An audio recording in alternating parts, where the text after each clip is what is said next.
Shakil please আমাকে ছেড়ে দাও, আমার খুব লাগছে। আমার লক্ষ্মী সোনাটা আর একটু সহ্য করো, দেখো পরে অনেক মজা পাবে। লক্ষ্মী সোনা আমার। জান প্লিজ ছাড়ো আমাকে, আমি আর সহ্য করতে পারছি না।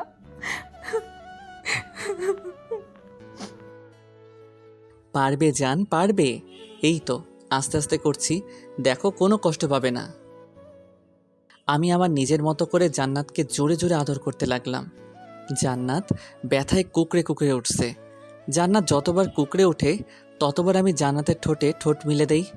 আমি ওই দিকে কোনো খেয়াল না দিয়ে নিজের মতো নিজেই কাজ করতে লাগি। বেশ কিছুক্ষণ পর জান্নাতকে ছেড়ে দিয়ে শুয়ে পড়ি। জান্নাতকে আমি চিনতাম না। একদিন রাত করে বাজার দিকে যাচ্ছি, তখন দেখতে পাই কয়েকটা ছেলে একটা মেয়েকে হেরাস করছে। আমি হিরোদের মতো এগিয়ে গেলাম। ও মা, এই তো দেখি এলাকার বড় ভাই। আমি এখন কি করি? একা তো পারবো না। উপায় না পেয়ে মেয়েটাকে গিয়ে জড়িয়ে ধরে বললাম, জান, তুমি এখানে ভাইয়াদের সাথে কি করো? ও ভাইয়া, আসসালামু আলাইকুম, কেমন আছেন? আলহামদুলিল্লাহ ভালো। তুমি কেমন আছো শাকিল? আলহামদুলিল্লাহ ভালো। বাট আপনি আপনার ভাবির সাথে কি করছেন? আমি মেয়েটাকে ছেড়ে দিয়ে বললাম। মেয়েটা আমার দিকে অবাক দৃষ্টিতে তাকিয়ে আছে। কি ভাবি মানে? এই মেয়েটাকে চেনো? কি যে বলো না ভাই, চিনবো না কেন? ওই তো আমার গার্লফ্রেন্ড, আর আমাদের পড়াশোনা শেষ হলে বিয়ে করব। মেয়েটা কিছু বলতে যাবে, তখন আমি থামিয়ে বললাম, জান, তুই বলো নাই ভাইয়াকে আমাদের সম্পর্কে? আচ্ছা, তোমার গার্লফ্রেন্ডকে নিয়ে যাও, কেউ ডিস্টার্ব করলে আমাকে বলবে। ওকে ভাইয়া, আসসালামু আলাইকুম। কথাটা বলে মেয়েটাকে হাত ধরে টেনে নিয়ে গেলাম। বেশ কিছু দূর যাওয়ার পর মেয়েটা আমার হাত এক ঝটকে ছাড়িয়ে দিয়ে ঠাস ঠাস করে আমার গালে থাপ্পড় দিল। আমি গালে হাত দিয়ে মন খারাপ করে তাকিয়ে বললাম, বারে, আমাকে মারছেন কেন? মারছি কেন বুঝতে পারছেন না? আমাকে কোন সাহসে জড়িয়ে ধরলেন, আবার আমার হাত ধরে আনলেন? আপনার সাহস দেখে পাচ্ছি না। আর আমি আপনার গার্লফ্রেন্ড হলাম কিভাবে? বাহ বাহ, কোথায় বাঁচাইলাম আর উল্টা আমি মার খেলাম। কি ভাবছেন ওদের হাতে পড়লে আপনি এখন এইভাবে দাঁড়িয়ে থাকতে হতো না? নিজের ইজ্জত দিয়ে তারপর এখান থেকে যেতে দিত। কোথায় আমি মিথ্যা বলে বাঁচিয়েছি আর উল্টা আমাকে থাপ্পড়? ওকে দাঁড়ান, আমি এখন ওদের সত্যিটা বলি, দেখেন কি করে আপনার। সরি, আসলে আপনি আমাকে টাচ করেছেন, তার জন্য মাথাটা গরম হয়ে গিয়েছিল, তাই থাপ্পড়টা দিয়েছি। আমাকে ক্ষমা করে দিন, আর ধন্যবাদ আমাকে বাঁচানোর জন্য। হয়েছে হয়েছে, এখন যান। কোথায় যাবেন যান, আর আপনাকে তো এই এলাকায় নতুন মনে হচ্ছে। জি, আমি এখানে নতুন। আমি সামনে মাদ্রাসায় ভর্তি হয়েছি। আচ্ছা, আপনি কি আমাকে মাদ্রাসায় দেখিয়ে দিতে পারবেন? আচ্ছা চলেন, আমি দেখিয়ে দেই। আপনি আগে আগে যান, না হলে লোকে খারাপ ভাববে। আমি আগে আগে হাঁটতে লাগলাম। মেয়েটা আমার পিছন পিছন আসতে লাগলো। মনে মনে ভাবলাম, মেয়েটার মাথায় বুদ্ধি আছে। না হলে আমাকে সামনে হাঁটতে বলে, মেয়েটাকে মাদ্রাসার সামনে দেখিয়ে দিয়ে বললাম, এই রাস্তায় সোজা গেলে মাদ্রাসা পেয়ে যাবেন। আমি এখন আসছি, ভালো থাকবেন। ধন্যবাদ। আমি মেয়েটাকে পৌঁছে দিয়ে বাজার গিয়ে চা খেয়ে আবার বাসায় চলে আসলাম। বাসায় এসেছি, লম্বা একটা ঘুম দিলাম। সন্ধ্যায় উঠে ফ্রেশ হয়ে কিছুক্ষণ পরে আবার ফেসবুকিং করতে লাগলাম। 3 দিন পর আবার মেয়েটার সাথে দেখা হলো। কিন্তু এই মেয়েটার সাথে যখন দেখা হয়, একটা না একটা বিপদ আসবে। আমি পুকুর পাড়ে বসে আছি, তখন দেখি একটা বাচ্চা মেয়ে পানিতে পড়ে যায়। সেই রাস্তা দিয়ে মেয়েটা যাচ্ছিল। মেয়েটা বাচ্চাটাকে বাঁচাতে গিয়ে পুকুরে লাফ দেয়। আমি দৌড়ে গিয়ে দেখি মেয়েটা মনে হয় সাঁতার জানে না, পানি খেয়ে যাচ্ছে। বাচ্চা মেয়ের মা কান্না করছে হাউমাউ করে। আমি পানিতে দিলাম ঝাঁপ দিয়ে বাচ্চা মেয়েকে এক হাত দিয়ে ধরলাম, আরেক হাত দিয়ে মেয়েটাকে আমার হাত ধরে রাখতে বললাম। পরে দুইজনকে নিয়ে সাঁতার কেটে এপারে নিয়ে আসলাম। বাচ্চা মেয়েটার মা তার মেয়েকে ধরে নিল। আমি মেয়েটাকে কোলে তুলে নিয়ে ঘাসের উপরে শুইয়ে দিলাম। মেয়েটা কোনো সারা শব্দ না পেয়ে ডাকতে লাগলাম, কিন্তু কোনো সারা শব্দ করছে না। একজন মহিলা এসেছে আমাকে ছাড়িয়ে দিয়ে মেয়েটার পেটে চাপ দিয়ে পানি বের করতে লাগলো। মেয়েটার হিজাব ভিতরে দিয়ে পানি বের হয়েছে কিনা বোঝা যাচ্ছে না। কয়েকবার করার পর দেখতে পেল মেয়েটা নড়ছে। পিচ্চি মেয়েটা ওর আম্মুর কোলে উঠে আছে। মনে হয় অনেক ভয় পেয়েছে। পিচ্চির মা এসেছে মেয়েটাকে ধরে তুলে বসিয়ে বলল, জানি না কে তুমি, কিন্তু আজ আমার মেয়ের জন্য যা করলে তা কোনো দিন ভুলবো না। এতগুলো মানুষ থাকতে কেউ পানিতে নামলো না, কিন্তু তুমি সাঁতার জানো না, তাও আমার মেয়েকে বাঁচাতে নিজের জীবনের কথা ভাবলে না। আর তুমি সাইফুল ভাইয়ের ছেলে না? জি। তোমাকে কিভাবে যে ধন্যবাদ দিব, এই মেয়েটাকে আর আমার মেয়েকে বাঁচালে। আন্টি, এভাবে ধন্যবাদ দিয়ে আমাদের ছোট করবেন না। মানুষ মানুষের পাশে থাকবে, এটাই স্বাভাবিক। আজ আমরা না থাকলে অন্য কেউ থাকতো।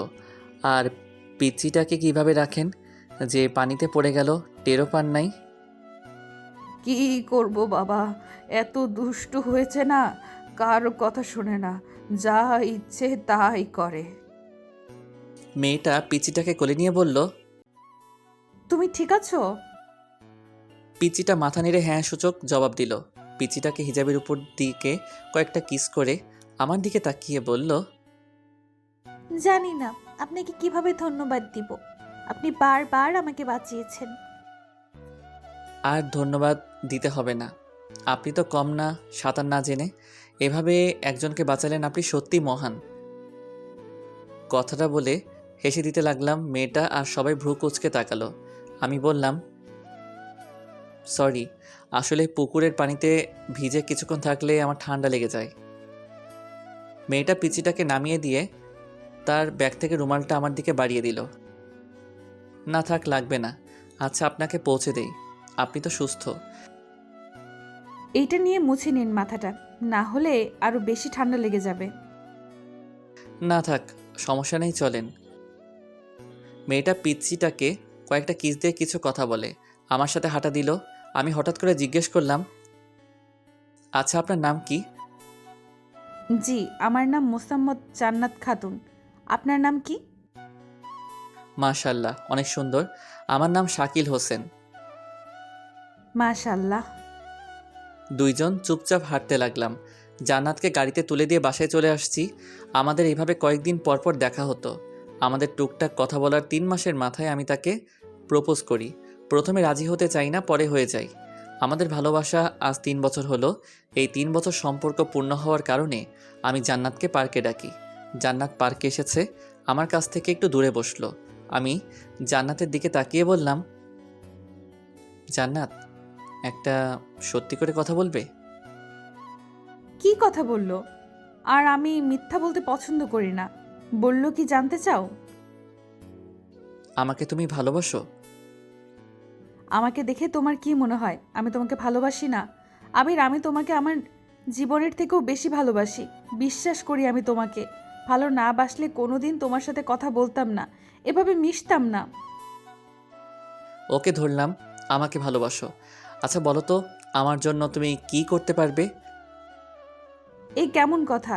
আমি তোমার জন্য সব করতে পারবো, দরকার হলে আমার জীবনটাও দিতে পারি। জীবন না, আমি তোমার সাথে রুম ডেট করতে চাই। কথাটা শুনে মনে হলো জান্নাত অনেকটা অবাক হয়ে গেছে। জান্নাত আমার দিকে চোখ বড় বড় করে তাকিয়েছিল। কি যা তা বলছো? এটা কিভাবে সম্ভব? বিয়ের আগে এগুলো করতে পারবো না, এটা হারাম, আমি কখনো করতে পারবো না। আমাকে দরকার হলে মেরে ফেলো। আমি রাগ করে বললাম, ওকে, তুমি তোমার হারাম নিয়ে থাকো, আমি গেলাম। কথাটা বলে আমি হাঁটা দেই। জান্নাত আমাকে ঠেকানোর চেষ্টাও করে নাই। আমি বাসায় এসেছি, সারাদিন রুমে ছিলাম। রাত 3টার সময় জান্নাত আমাকে কল দেয়, আমি রিসিভ করি না। অনেকগুলো SMS দেয়। লাস্টের SMS দেখে ফোনটা ধরলাম। কি হয়েছে? SMS কল কেন দিচ্ছেন? জান্নাত কাঁদতে কাঁদতে বলল, ওকে, আমি রাজি। তুমি বলো কখন আমাকে দেখা করতে হবে। আমি খুশি হয়ে বললাম, সত্যি জান, তুমি রাজি? ওকে, তুমি পার্কের সামনে এসেছো, আমি তোমাকে ওইখান থেকে নিয়ে যাব।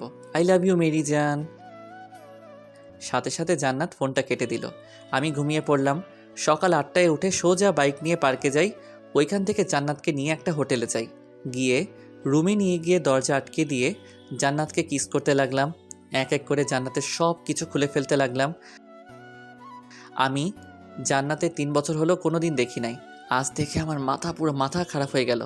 জান্নাত এত সুন্দর হতে পারে বিশ্বাস হচ্ছে না। আমি পাগলের মতো জান্নাতকে আদর করতে লাগলাম। শাকিল প্লিজ আমাকে ছেড়ে দাও, আমার খুব লাগছে। আমার লক্ষ্মী সোনাটা আর একটু সহ্য করো, দেখো পরে অনেক মজা পাবে। লক্ষ্মী সোনা আমার। আমি নিজের মতো করে জোরে জোরে আদর করতে লাগলাম। জান্নাত ব্যথায় কুকড়ায় কুকড়ায় উঠছে। জান্নাত যতবার কুকড়ায় উঠে ততবার আমি জান্নাতের ঠোঁটে ঠোঁট মিলে দেই। আমার ওই দিকে কোনো খেয়াল না দিয়ে নিজের মতো নিজে কাজ করতে লাগলাম। কাজ শেষ করে কিছুক্ষণ পর উপরে শুয়ে থেকে গোসল, জামা কাপড় পরে ওকে পার্কের সামনে নামিয়ে দিয়ে সেই যে ওর সাথে লাস্ট দেখা ছিল, তারপর আমি লন্ডন চলে যাই। আর কখনো খোঁজ খবর নেই নাই।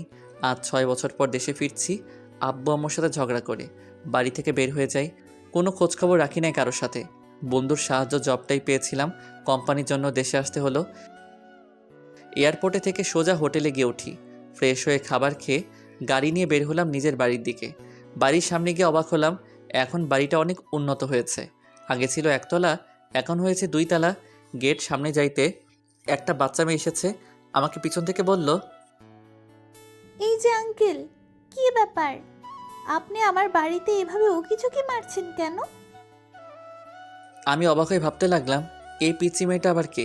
আমার বোনের বিয়ে হয়ে গেছে নাকি? না, ওর বাচ্চা কাচ্চা হলে তো তাও 3 বছরের বাচ্চা হবে। এত বড় বাচ্চা কিভাবে হয়?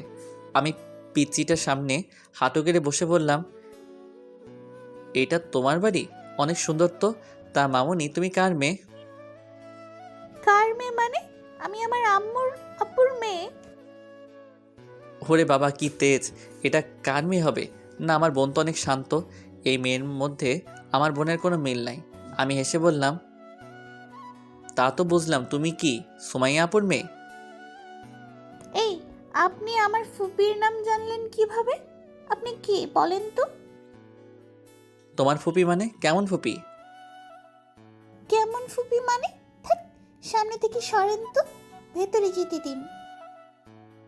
মেয়েটা ভিতরে ঢুকতেই পিছন থেকে কেউ বলে উঠল, দাদু ভাই কার সাথে কথা বলো?